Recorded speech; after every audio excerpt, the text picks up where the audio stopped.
আসসালামু আলাইকুম ভিউয়ার্স। আজকের ভিডিও থেকে আমরা জানব সিঙ্গেল ফেজ মোটরের ক্যাপাসিটর এবং মোটর কানেকশন কিভাবে করতে হয়। এখানে আপনারা দেখতে পাচ্ছেন এই মোটর থেকে 4টি তার বের করা হয়েছে। এই 4টি তারের মধ্যে দুটি হচ্ছে রানিং উইন্ডিংয়ের তার এবং বাকি দুটি হচ্ছে স্টার্টিং উইন্ডিংয়ের তার।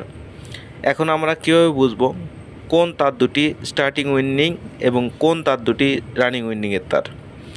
এটা বের করার জন্য আমি একটি মাল্টিমিটার নিয়েছি। এটা আমি ওহমসে সেট করে নিলাম।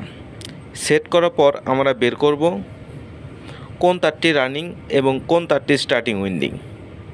প্রথমে আমরা এই উইন্ডিংটি চেক করব। এই উইন্ডিংয়ের রেজিস্ট্যান্স দেখাচ্ছে 10 ওহমস। এবার এই উইন্ডিংয়ের রেজিস্ট্যান্স চেক করব। এখানে রেজিস্ট্যান্স দেখাচ্ছে 16 ওহমস। যে উইন্ডিংয়ের রেজিস্ট্যান্স বেশি হবে সেটা হবে স্টার্টিং উইন্ডিংয়ের তার। এখানে আমরা এই উইন্ডিংয়ের রেজিস্ট্যান্স পেয়েছি সবচেয়ে বেশি, তাহলে এই উইন্ডিংটি হবে স্টার্টিং উইন্ডিং আর এটা হচ্ছে রানিং উইন্ডিং।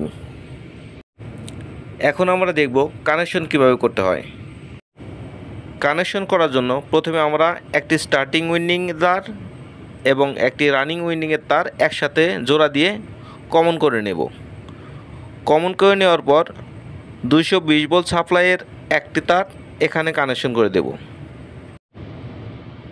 এখন এখানে একটি রানিংয়ের তার এবং একটি স্টার্টিংয়ের তার বাকি আছে।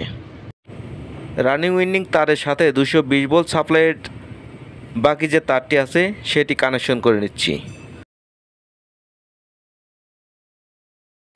আর স্টার্টিং উইন্ডিংয়ের যে তারটি আছে এর সাথে সিরিজে ক্যাপাসিটর কানেকশন করে দেব।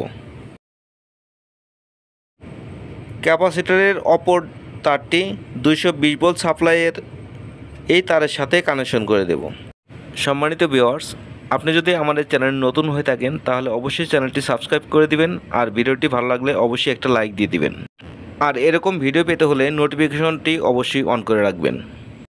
ক্যাপাসিটরের তারটি ডাইরেক্ট রানিং উইন্ডিং তারের সাথে জোড়া দিয়ে দেব। সমস্ত কানেকশন কমপ্লিট।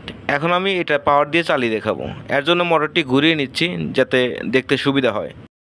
এখানে আমি 220 ভোল্ট সাপ্লাই দেওয়ার জন্য একটি বোর্ড লাইন নিয়েছি। এখান থেকে আমি 220 ভোল্ট সাপ্লাইটি দিয়ে দেব। আমি সুইচটি অন করে দিলাম। দেখতে পাচ্ছেন মোটরটি রানিং হয়ে গেছে। আজকের ভিডিওটি এই পর্যন্তই। সবাই সুস্থ থাকবেন, ভালো থাকবেন। আসসালামু আলাইকুম।